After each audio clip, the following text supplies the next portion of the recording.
Boa tarde, CEPAC! Boa tarde, CEPAC! É uma alegria para a gente estar aqui com vocês em Belo Horizonte, falando sobre um dos assuntos que talvez seja o assunto do momento.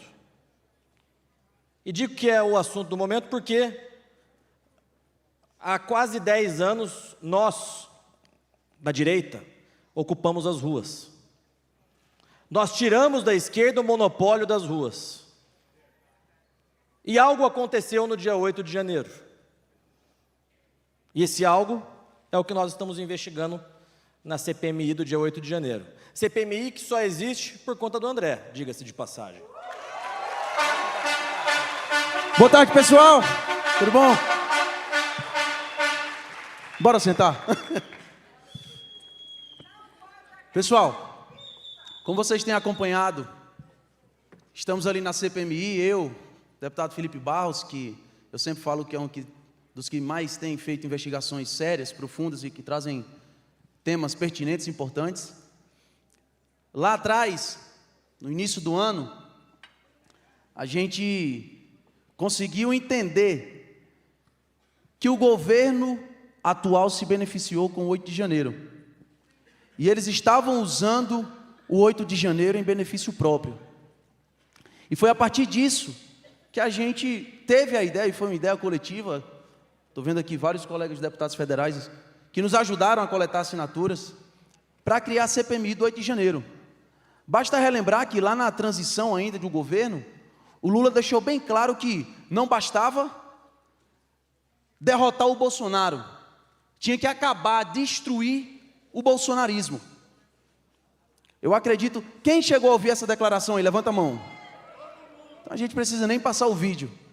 E daí então a gente teve a ideia, está muito estranho, eles estão criminalizando a direita, algo por trás existe, e a gente precisa investigar, sem ser essa investigação que acontece dentro de 4 paredes, onde ninguém sabe o que está acontecendo, onde ninguém escuta o que o advogado está falando, o que o depoente está falando, ou o que os delegados estão perguntando.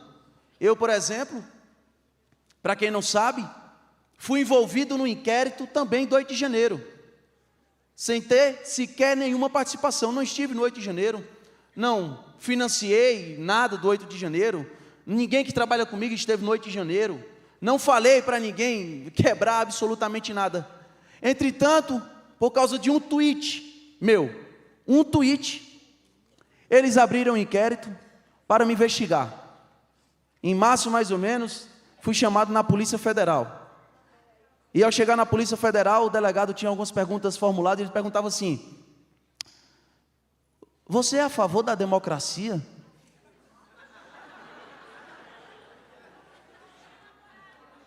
Não, é isso mesmo. O delegado que estava lá perguntando não era o atual, ou seja, ele estava substituindo, ele estava lendo a pergunta do delegado anterior. E às vezes ele ia ler, aí ele voltava assim, lia de novo, tipo, não sei se é realmente isso aqui que eu estou lendo. Você tem algo contra os 3 poderes constituídos? Quê? E essas são as perguntas aqui que eu não vou falar, porque está correndo sigilo aí, sabe como é, né? Eu não posso falar outras perguntas que ele perguntou. Mas é uma coisa tão escrota, isso nos motivou mais ainda. Os depoentes queriam falar para o público, queriam expor o que estava acontecendo. Fala aí, Felipe. Eu quero lembrar também que no dia 9 de janeiro, logo após o 8 de janeiro, portanto, né, por óbvio, no dia 9 de janeiro... Uma boa informação. No dia 9 de janeiro, o Senado coletou as assinaturas necessárias para uma CPI do Senado. Quem encabeçou essa CPI? Randolfo Rodrigues, Soraya, Elisiane Gama. No dia 10 de janeiro, eles já tinham as assinaturas necessárias. Mas, no dia 18 de janeiro, o Lula deu uma entrevista em que ele dizia que a CPI iria mais atrapalhar do que ajudar. Isso deixou todos nós com pulga atrás da orelha, porque o governo se colocava como vítima daquilo que havia acontecido no dia 8. Como que uma investigação iria mais atrapalhar do que ajudar? Porque o governo investiu dinheiro, cargo, distribuindo para deputados e senadores, para que esses deputados e senadores retirassem as suas assinaturas da CPMI que o André começou a coletar as assinaturas. Ao longo da investigação, e essa investigação ainda está acontecendo, mesmo que nós somos minoria, mas ao longo da investigação nós fomos percebendo o porquê. Todo mundo acompanhou também que, quando a gente estava coletando assinatura, todos os deputados que aqui estão viam pessoalmente nos corredores o abuso, literalmente o abuso, por parte do governo, coagindo, tentando comprar. Eu acho bom parabenizar, pelo menos os 150 primeiros deputados federais que assinaram, porque esses sim, deixaram de ganhar cargos, ganhar emenda parlamentares, porque queriam investigação. O governo estava oferecendo emenda parlamentar, estava oferecendo cargo de segundo e terceiro escalão, isso estava aberto, e os 150 primeiros, porque depois virou uma avalanche, depois vazou-se o vídeo do G. Dias lá, junto com o pessoal do GSI servindo água para os invasores, mas os 150 primeiros, eles foram uma resistência.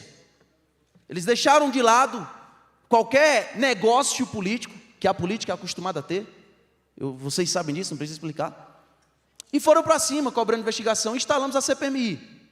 Por mais que seja um instrumento de minoria, o governo conseguiu ter maioria. Se eles tinham barganha para negociar, para que sequer assinassem, eles também tinham barganha para formar a maioria dentro da CPMI. Dentro dessa CPMI, onde tem 32 membros, eles colocaram quase um terço de membros do Maranhão. Sou do Nordeste, eu não tenho nada contra nenhum estado do Nordeste, obviamente, mas um terço de deputados do Maranhão ligados a Flávio Dino. E emplacaram a relatora Elisiane Gama, braço direito de Flávio Dino. No primeiro dia, na leitura do plano de trabalho, a Elisiane Gama já veio criminalizando o Bolsonaro, chamando todos, sem exceção, todos de terroristas e golpistas. Golpistas. E que golpe foi esse? Eu quero que vocês prestem muita atenção, porque é preciso, é necessário, é urgente que a gente comece a rebater essas narrativas, e rebater isso, inclusive, publicamente.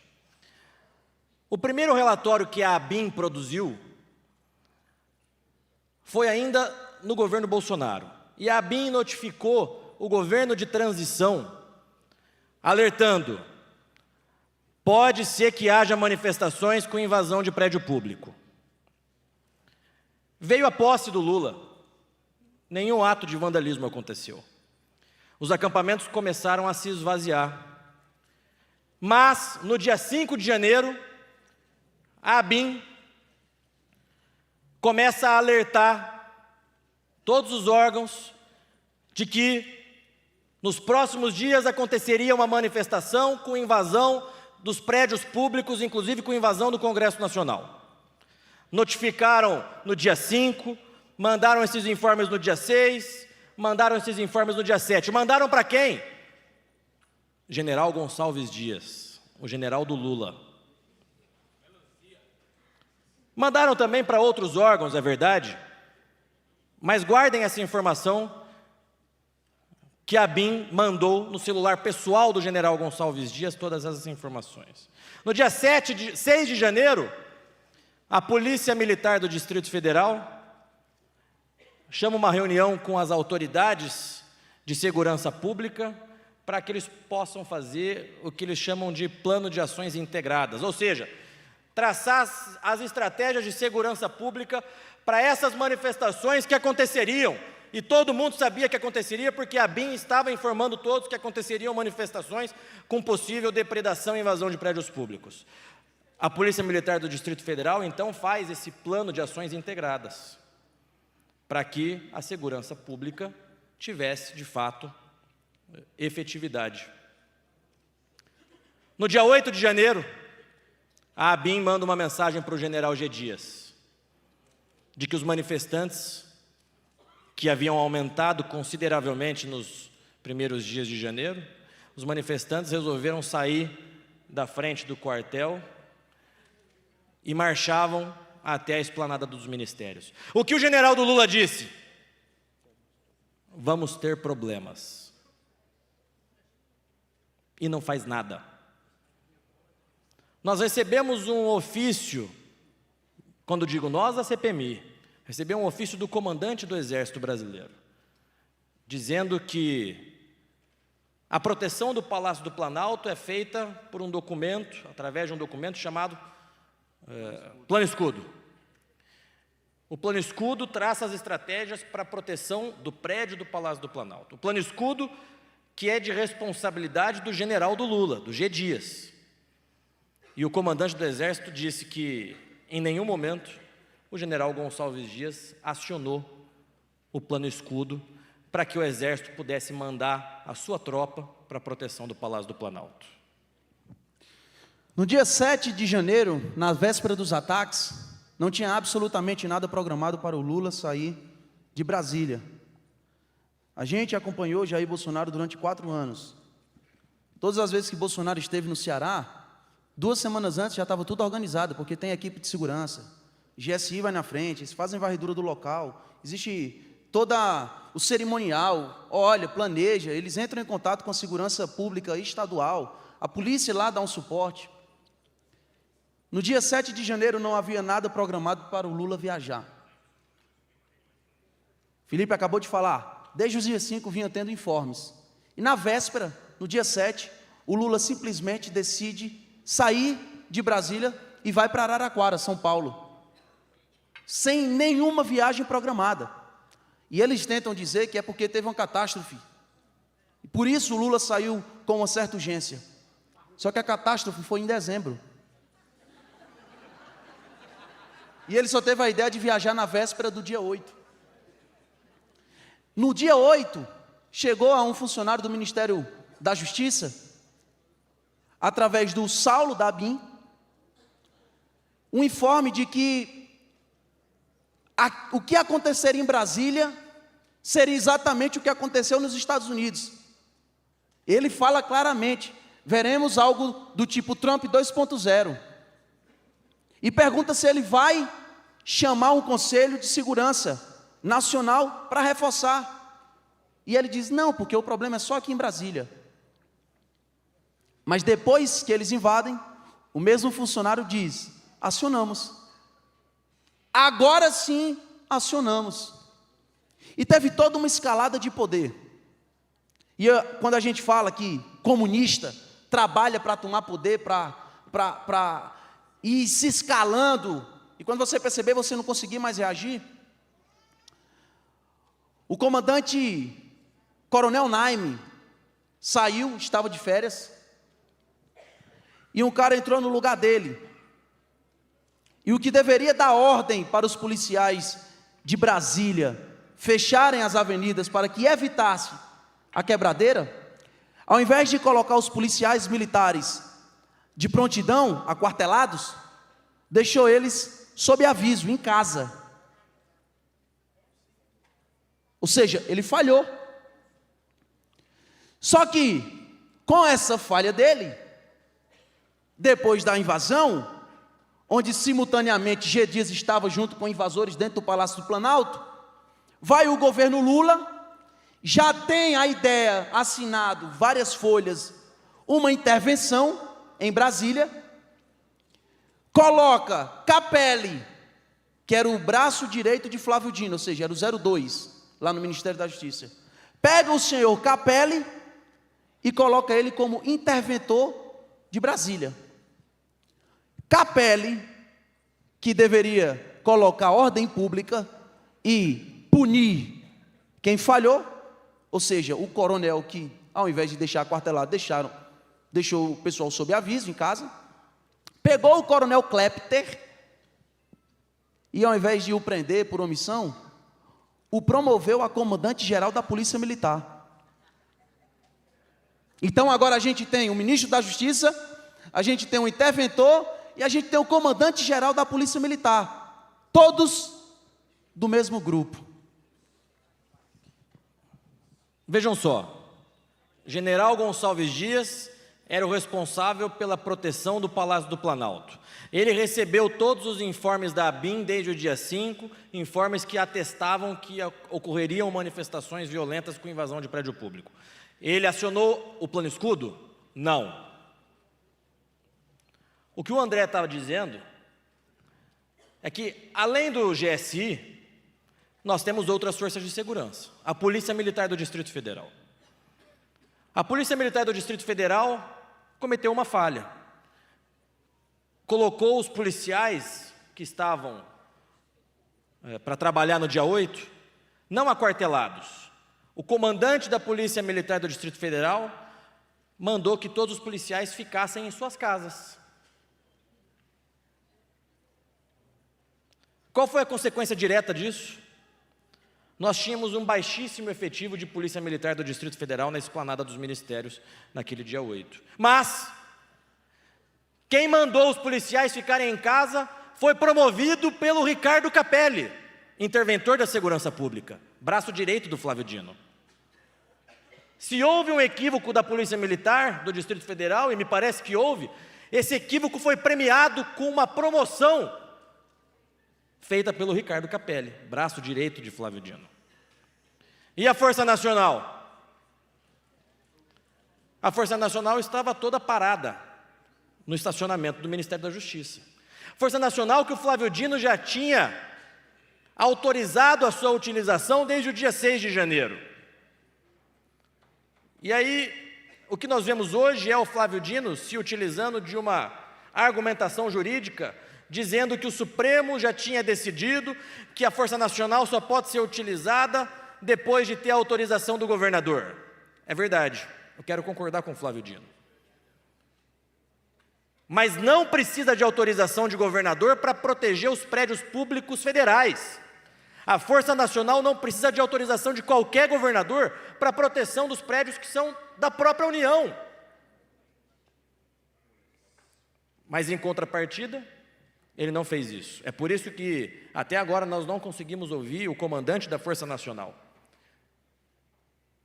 Todas as vezes que nós queremos ouvir o comandante da Força Nacional na CPMI, a Elisiane Gama pula dessa altura, tentando inviabilizar a oitiva do comandante da Força Nacional.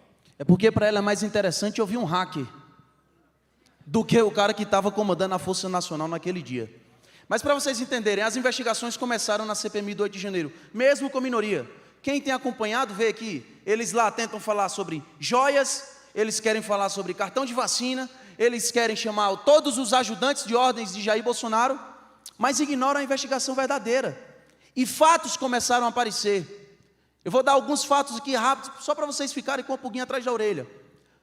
Saiu, através de uma operação que teve em conjunto o Ministério Público Federal com o Ministério Público do Estado do Ceará, a informação de que lá no Ceará teve uma facção criminosa, na véspera do dia 8 de janeiro, financiando ônibus para aquele povo cearense ir a Brasília. Facção criminosa.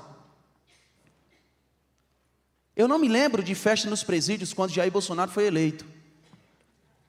Houve recorde de apreensões de drogas. Bolsonaro transferiu chefes de facções criminosas para se isolar em presídios federais. Eles reclamavam, eles achavam ruim, mas quando Lula foi eleito, houve festa nos presídios. Todo mundo acompanhou. E uma facção criminosa no Ceará, de repente, decide pagar um ônibus para o povo e protestar contra o Lula. Facção criminosa contra o Lula. E a gente pega outra informação.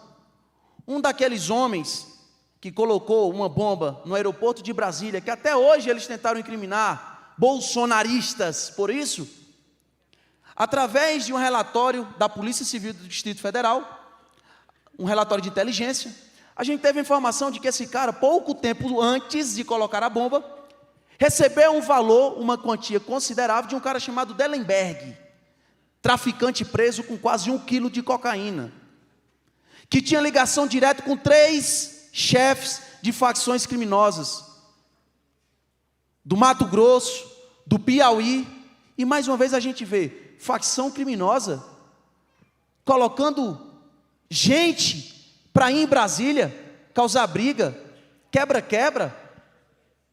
Por que é que o governo até hoje não falou sobre essas facções criminosas envolvidas no 8 de janeiro?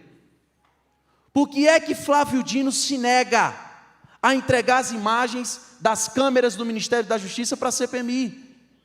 Ora bolas, alguém invade tua casa e a primeira coisa que tu decide fazer é apagar as imagens?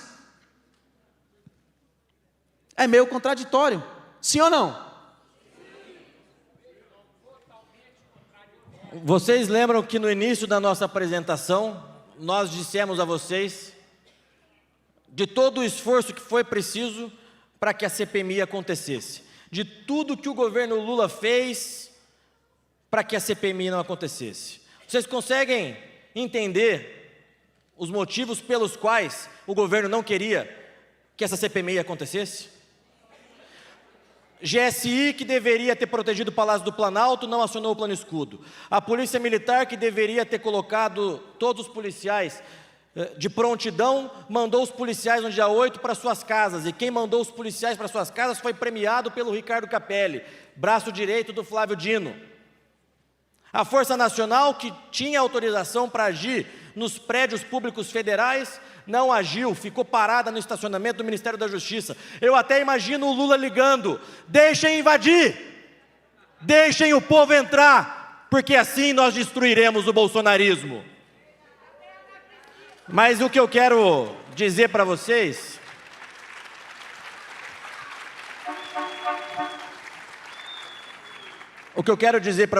é que todo mundo acompanhou a parcialidade da relatora Elisiane Gama, que trocava mensagens e trocava perguntas com o general do Lula. E que coincidentemente, tá? É só uma coincidência, no dia que ela apresentou o relatório, o plano de trabalho, ela conseguiu emplacar a irmã na Superintendência de Pesca e Aquicultura, lá no estado dela. Só coincidência. No dia que conseguiu aprovar a convocação do hacker, conseguiu colocar o marido como diretor-presidente de uma estatal do Ministério de Minas e Energia. No mesmo dia, mas é só uma coincidência. E aí pegamos as mensagens dela trocando perguntas e respostas com o general do Lula. O general que deveria ter protegido o Palácio do Planalto e não protegeu. O que eu quero dizer para vocês é que há 10 anos nós estamos nas ruas, pacificamente, lutando pelas nossas pautas, lutando e batalhando pelo Brasil que todos nós acreditamos, lutando por um Brasil melhor para os nossos filhos e para os nossos netos. O plano do Lula, ele deixou explícito ainda na transição. Ele não queria apenas destruir o Bolsonaro, ele queria destruir o bolsonarismo. Ele queria destruir a cada um de nós. Ele queria ter o monopólio das ruas novamente. Ele queria que todos nós ficássemos quietos nas nossas casas, acuados. E o que eu quero dizer hoje é que nós só temos um caminho: voltar para as ruas pacificamente, como nós sempre fizemos.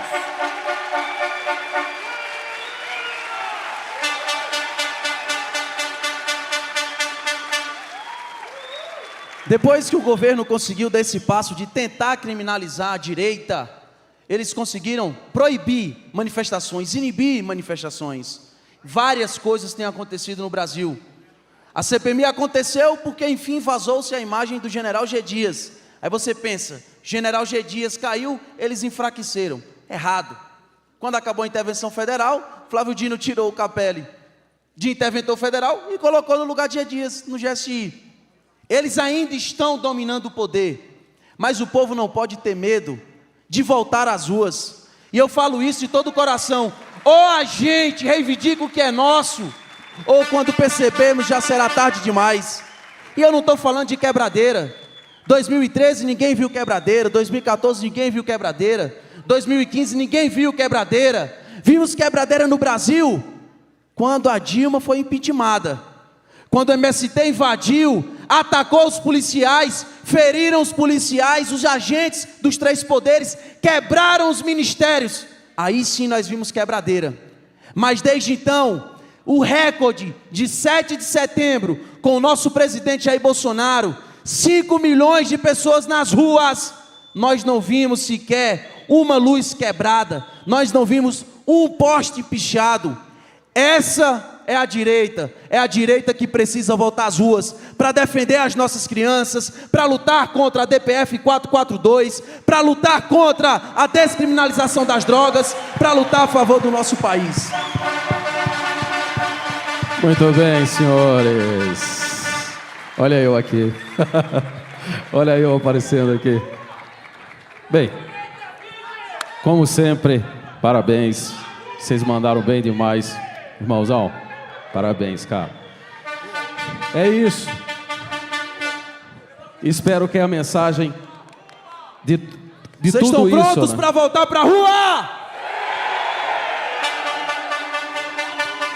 Nós não podemos deixar aquela ligação que eu tenho certeza que aconteceu, André, do Lula. Deixa invadir. Nós não podemos nos acuar. Nós vamos invadir as ruas novamente. E pacificamente, como nós sempre fizemos. E vamos trabalhar para um Brasil melhor. Deus, pátria, família e liberdade. Que Deus abençoe todos vocês.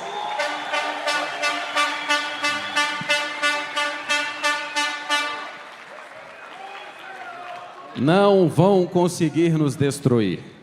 Não vão.